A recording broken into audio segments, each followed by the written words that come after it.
আসসালামু আলাইকুম রহমতুল্লাহ। কিছুক্ষণ পরে সময়ের সবচেয়ে আলোচিত এবং কাঙ্ক্ষিত আর্জেন্টিনা বনাম ইংল্যান্ডের ম্যাচটি অনুষ্ঠিত হতে যাচ্ছে। আমরা অনেকেই প্রতীক্ষা প্রহর করছি। ভালো কথা, প্রতীক্ষা করেন, অপেক্ষা করেন, দেখেন, এনজয় করেন।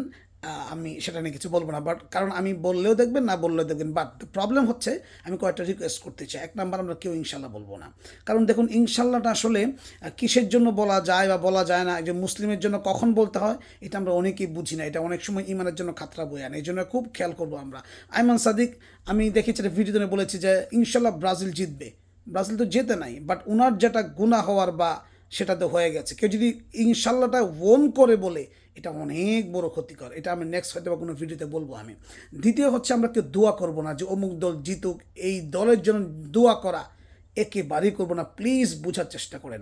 3 নাম্বার হচ্ছে যে আমরা কেউ কাউকে আঘাত করবো না, কটু কথা বলবো না। এইটাকে কেন্দ্র করে পরিস্থিতি ঘোলাটে করবো না। একজন মুসলিমের জন্য অপর একজন মুসলিমকে কষ্ট দেওয়া বা এই ধরনের কাজের জন্য ভিন্ন জাতির জন্য আঘাত করা, কষ্ট দেওয়া, মারামারি করা একেবারেই অনুচিত। আল মুসলিম মান সালিমাল মুসলিমুনা মিন লিসানি ওয়া ইয়াদি। মুসলিম তো সেই যার হাত এবং জবান থেকে অন্য মুসলিম নিরাপদ থাকে।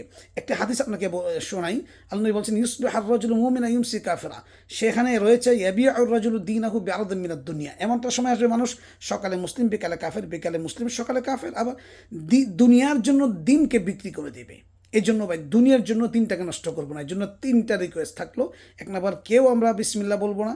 সেকেন্ড হলো, কেউ আমরা দোয়া করবো না কোনো দলের জন্য। থার্ড হলো, আমরা কেউ কারোর সাথে এটা নিয়ে ঝগড়া করব না, পরিস্থিতি ঘোলাটে করব না, কারোকে আঘাত করব না। সবাই এনজয় করবেন, বাস এনজয় করেন, এনজয়ের মতো করে এনজয়টা করেন। হয়তো মেসি শেষ বিশ্বকাপ আপনারা করে দেখতে যাচ্ছেন, দেখেন, বাট কেউ এটাকে নিয়ে পরিস্থিতি নষ্ট করব না। ভালো থাকবেন।